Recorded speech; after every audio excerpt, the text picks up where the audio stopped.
शिवाजी राजे, महात्मा ज्योतिबा फुले, विश्वरत्न डॉक्टर बाबासाहेब आंबेडकर, लोकनेते गोपीनाथ मुंडे, राजमाता महाराणी अहिल्याबाई होळकर, संत भगवान बाबा, संत ज्ञानेश्वर, स्वामी विवेकानंद या सर्व युगपुरुषांना अभिवादन करून आज परभणी लोकसभेचा विजय मिळवण्याच्या स्मरणार्थ सर्व जमलेल्या माझ्या बंधू आणि भगिनींनो आणि पत्रकार मित्र, या पक्षाचे माजी राष्ट्रीय अध्यक्ष शलाकी सागर साहेब, या पक्षाचा ढाण्यावाद विधानसभेत आमदार असलेले आमचे डॉक्टर रत्नाकर गुट्टे साहेब, महाराष्ट्राचे अध्यक्ष काशीनाथ शेट्टी, ज्ञानेश्वर सलगर, सुशील कुमार, लेंगरे बाबा, सुरनर साहेब, ताटेजी गोरे, प्राध्यापक गोरे, विष्णू गोरे, आमचे इथले सचिन भाऊ, रवी कांबळे, आमचे अहमदभाई आणि सर्व रत्नाकर गुट्टे मित्रमंडळाचे कार्यकर्ते, रासपाचे सर्व कार्यकर्ते, रोखले साहेब, भोसले साहेब आणि सर्व महाराष्ट्रातून आलेले कार्यकर्ते आणि परभणी लोकसभा मतदारसंघातील बंधू आणि भगिनी, बांधवांनो, आजचा मेळावा हा विजयाचा मेळावा वाटला आणि मलाही गुट्टेसाहेब वाटायला लागले की आता 100% इथं अर्ज भरायचा आपल्याला, 100% अर्ज भरायचा आपल्याला. आणि आज मी एवढंच सांगू इच्छितो तुम्हाला की परभणीनं माझ्यावर प्रेम केलेलं आहे. परभणीनं का प्रेम केलेलं आहे? गुट्टे साहेब भारतीय जनता पार्टी शिवसेनेवर राष्ट्रीय समाज पक्षाची युती होती. देवेंद्र फडणवीस साहेब माझे जवळचे भाऊ आणि पंकजा मुंडे माझी बहीण. परंतु ऐनवेळी एकही जागा लोकसभेला आणि विधानसभेला भारतीय जनता पार्टीने सोडली नव्हती. मला शेवटच्या 10 मिनिटात गुट्टे साहेबाचा अर्ज भरला होता आणि त्याला बी फॉर्म जोडला.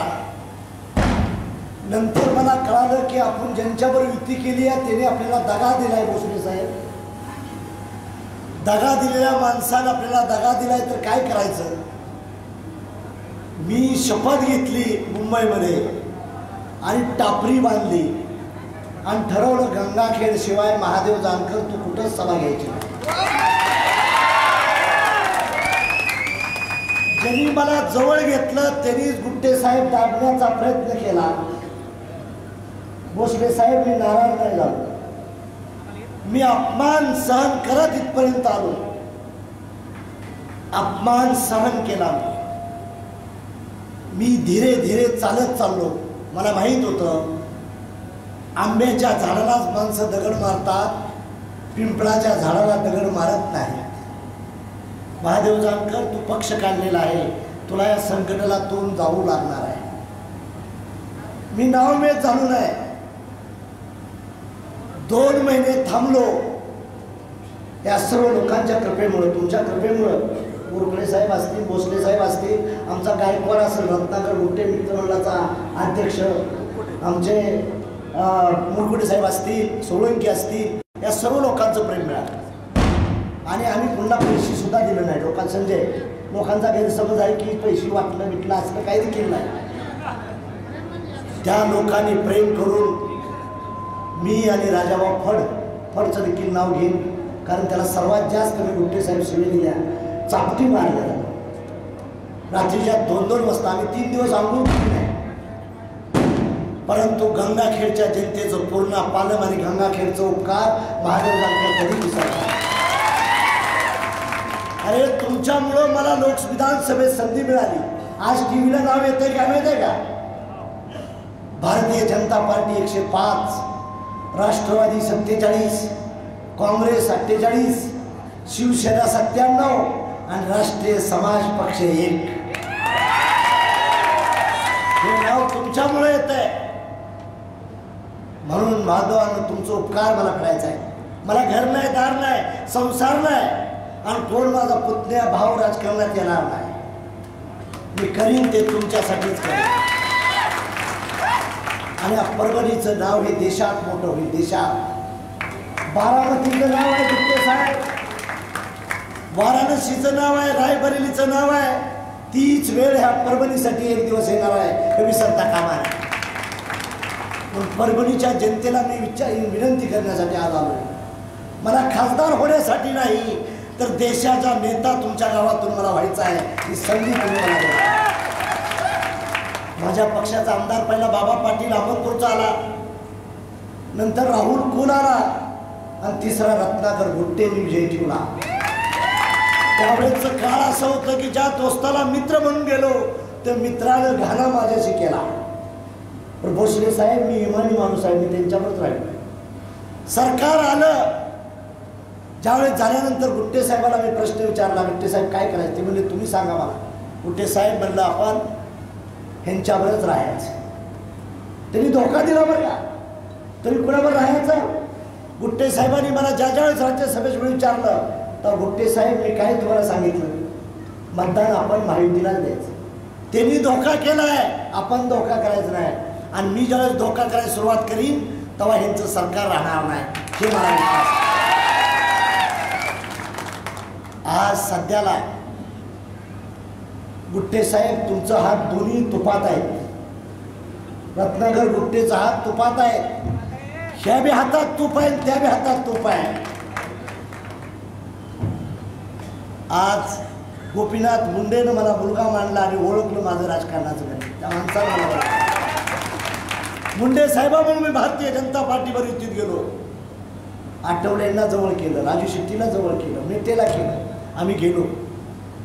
मुंडे साहेब गेल्यामुळं माझी वाताहत झाली. पंकजापेक्षा महादेव जानकरचं नुकसान झालं. पंकजा ताईचं जाणं झालं नाही, माझं झालं. बांधवांनो, जर गोपीनाथ मुंडे आज हयात असता तर महादेव जानकर केंद्रात मंत्री दिसला असता. परंतु दुर्दैव म्हणावं लागेल, संघर्ष आमच्या वाट्याला पुजलेला आहे, सुख आमच्या वाट्याला नाही, नावमेद नाही झालं.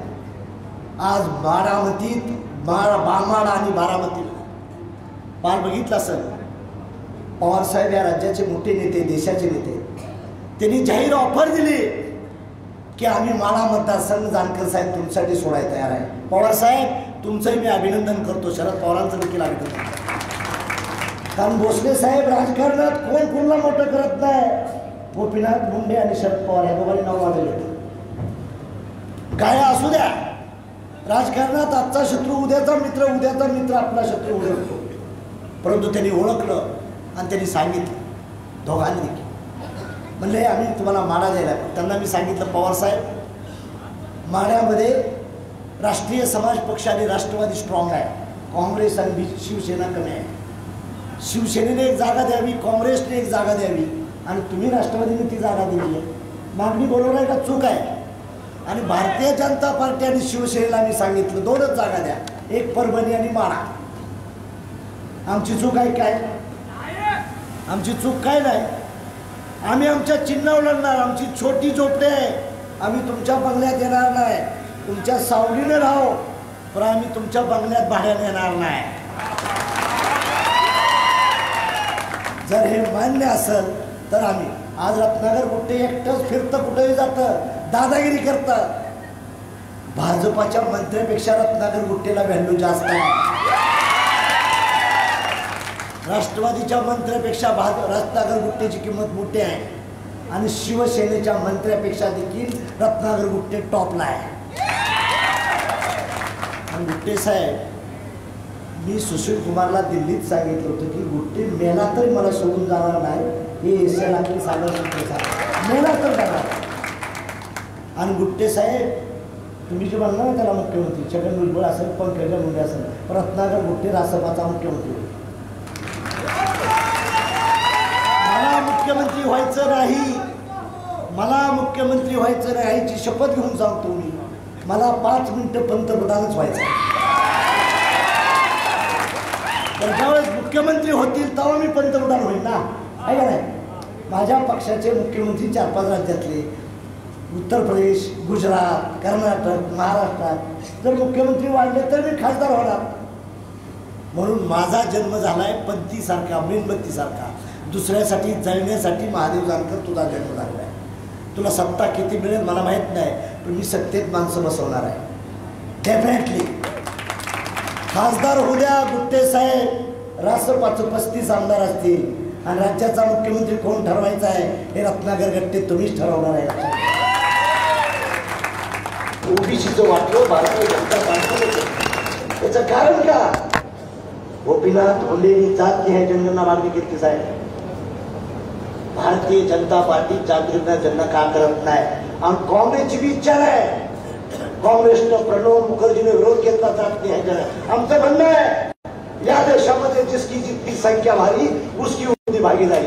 जी जात आहे सगळ्या सरकारनं काँग्रेसनं केलेलं आहे आणि तीच भारतीय जनता पार्टी बी आता करते.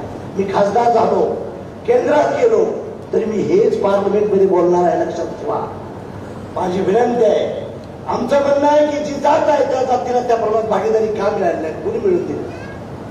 श्रीमंत श्रीमंत होत जातोय, गरीब गरीब होत जातोय, हे बदललं पाहिजे. राष्ट्रीय समाज पक्ष 3 गोष्टीवर जास्त बांधलेला नाही. समान शिक्षण पाहिजे, रस्त्याचं बजेट कमी करा, ते बजेट शिक्षणावर टाका. आपलं शिक्षण सुधारलं तर जनता सुधारत. शिक्षणावर टाका. आरोग्याचं 65 वर्ष झाल्यानंतर सचिन देशमुख तुम्ही एसटी फ्रॉड करताय आणि गरीबाच्या शेतकऱ्याच्या पोराला शाळेला जाता येत नाही, त्याचा पास फ्री करा ना. आमचं सरकार येऊ द्या, सर्व समाजाला ब्राह्मणापासून ते दलितापर्यंत मुसलमानापर्यंत सर्वांना शिक्षण फ्री करू आणि सर्वांना देखील पास फुकट करू. जात आणि धर्म धरणार नाही. कशाला तुम्ही आम्हाला रेशन देताय? 65 वर्ष रेशन नको आहे.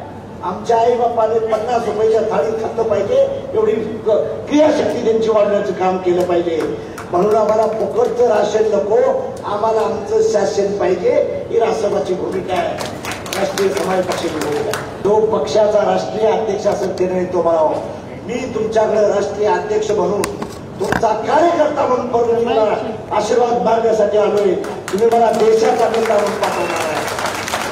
मला सकाळी सांगितलंय का पत्रकारात, शिवसेनेला राष्ट्रीय मान्यता मिळाली ती परभणीमुळे काय? अशोक देशमुख पहिले खासदार होते. माझी आपल्याला विनंती आहे, परभणी करावं. मी स्वतःच काय बनवणार नाही, वाड्या वस्तीवर मी मुक्कामाला राहणार आहे. खासदार झालो तर महिन्यातून 1 दिवस माझा जनता दरबार असेल, एका बाजूला कलेक्टर असेल, एका बाजूला एसपी असेल. माझा आमदार बी टक्केवारी खात नाही. मी शिवपुराकडे टक्केवारी घेतली नाही, कधीच खात नाही, कधीच टक्केवारी खाणार नाही. गुट्टे बी असू द्या, बी असू द्या, खाल्ला असेल तर मला सांगा, मी तिथंच सदा द्यायची भूमिका आहे. म्हणून मी तुम्हाला सांगू इच्छितो, रस्ता असू द्या, एम्स असू द्या, मेडिकल कॉलेज देखील व्हावं म्हणून मी पहिल्या सुद्धा ठराव केला. भवानी आमदार माझ्याकडे आले, मी मंत्री होतो. सातारच्या मेडिकल कॉलेज बरोबर परभणीचं मेडिकल कॉलेज पास करायला देवेंद्र फडणवीसजवळ मीच घेऊन स्वतः गेलो. त्यामुळे मेडिकल कॉलेज बनण्यात परभणीत माझा देखील वाटा आहे. आमदार गव्हाणे साहेबांना विचार. माझी आपल्याला विनंती आहे, नदी चांगली आहे, गंगा नदी वाहतीया, इथं MIDC चांगली आणता येईल, आमच्या पोरांना काम देता येईल, एअरपोर्ट उभा करता येईल. इथं देखील रेल्वे स्टेशन मोठं उभा राहू शकतंय, रेल्वेमध्ये देखील मोठं सुधारणा करू शकतो. विकासासाठी संधी द्या. पुढच्या बारीनं रासपाला मत मागायला लागणार नाही, एवढं काम आम्ही आदर्श करण्याचं काम करू. इथं जात धर्म आणि वंश कुठला आणू नका, एवढीच माझी तुम्हाला विनंती आहे. मी आज विनंती करतो, मी गुट्टे साहेब ठरवलंय परभणीतून अर्ज भरायचाच ठरवलं. मला दिल्लीला जायचंच आहे परभणीवरनंच, मी ठरवलेलं आहे. तुम्ही आजपासून कामाला लागा. स्वतःचा पैसा, स्वतःची गाडी, पैसा बिसा काय नाही आमच्या, काय नाही. बैला तहार तुम्ही म्हणणार काय बाबा गांधी आहे का, तर सॉरी माझ्याकडे नाही. नाहीतर मला आत्ताच सांगा, उभा राहू नका तू. माझ्याकडं काय रवी कांबळे पैसे नाहीत आपल्याकडे. सचिन देशमुख पैसे नाहीत, रुपया नाही. सोळंकी पैसे नाहीत, रुपया देणार नाही. तुम्ही तुमचाच उमेदवार म्हणून तुम्हाला काम करावं लागेल. मी आलो तर जेवायला तुम्हीच द्यावं लागेल मला. तुम्ही काळजी करू नका. रात्रीचा दिवस मला रात्र बी झोप येत नाही, दिवसाही झोप येत नाही. मोटरसायकलवर घेणार, गाव गाव करणार, मोटरसायकलवर फिरणार, प्रत्येकाकडे येणार. माझी आपल्याला विनंती आहे, तुम्ही असं जर साथ दिली तर मी आज माझं मन पक्क करतो किंवा मी इथून अर्जच भरायला चालतोय. काय काय करायचं साऱ्या गोष्टीचं असावं विकासाचं साधन करण्यास तुम्ही प्रेम केलं, सर्व लोकांनी प्रेम केलं माझ्यावर. आज जवळजवळ 4 महिने झालं काही प्रांतातली जिल्ह्यातली मुलं येऊन गावोगाव फिरतात. सर्व लोकांनी, सर्व समाजाच्या लोकांनी, सर्वांचं साथ आहे. अपंग आघाडीचं ते अभिनंदन करेन, त्यांनीही आमचं स्वागत केलं. सर्वांचं जिथं जिथं होईल ही सेवा करायची संधी द्या. आम्ही एक आमदार दिला तर त्यानं तिने 5,500 कोटी दिलं गंगाखेडला, 5,500 कोटी दिलं. खासदार दिलं माटेगावकर काय होईल बघा. एअरपोर्ट आणू इथं आपण, एअरपोर्ट आणू का तर मोदी साहेब मला ओळखतात चांगले. महादेवजी बोलके माझ्या जवळजवळ घेतात आणि 7 मिनटं माझ्या भाषण केले मोदी साहेब पुण्यामध्ये. पवार साहेब मला चांगले ओळखतात. राहुल गांधीची माझी ओळख चांगली आहे, सोनिया प्रियंका गांधीची बी आहे, अखिलेशची बी आहे, स्टॅलिनची बी आहे. म्हणजे राष्ट्रीय नेते आहेत. कमीत कमी त्यांचा पक्ष मोठा आहेत, पण मला महादेव जानकर म्हणून तर ओळखतात कमीत कमी. त्या फायद्याचा उपयोग मला परभणीचा विकास करण्यासाठी करता येईल. त्या माझ्या फायद्याचा उपयोग मला तिथं करता येईल. म्हणून माझी तुम्हाला विनंती आहे, परभणीकरांचं भवितव्य वाढवण्यासाठी, इतिहासात एक नोंद होण्यासाठी आपण मला आशीर्वाद द्याचाल असं मला वाटतं आहे. आणि नंतर मी प्रदेशाध्यक्ष असेल, आमचे आमदार साहेब असतील, आपण बसून यात योग्य ते निर्णय घ्यायचा प्रयत्न करू. आज सध्याला महाविकास आघाडी असू द्या किंवा महायुती असू द्या, दोन्हीही आमच्या संपर्कात आहेत, दोन्ही संपर्कात. पण तुम्हाला विचारल्याशिवाय आम्ही काही निर्णय घेणार नाही. मला जरी अधिकार तुम्ही दिला असला तर तुम्हाला सर्वांना विश्वासात घेऊन देऊ, परंतु खासदारकीचा अर्ज परभणीतनं भरायचा हे मात्र आज 100% ठरलेलं आहे. एवढं मी विनंती करतो. आपण आला सर्वांचा मी आभार मानतो आणि आभार करून आपली जागा घेतो. जय हिंद, जय भारत.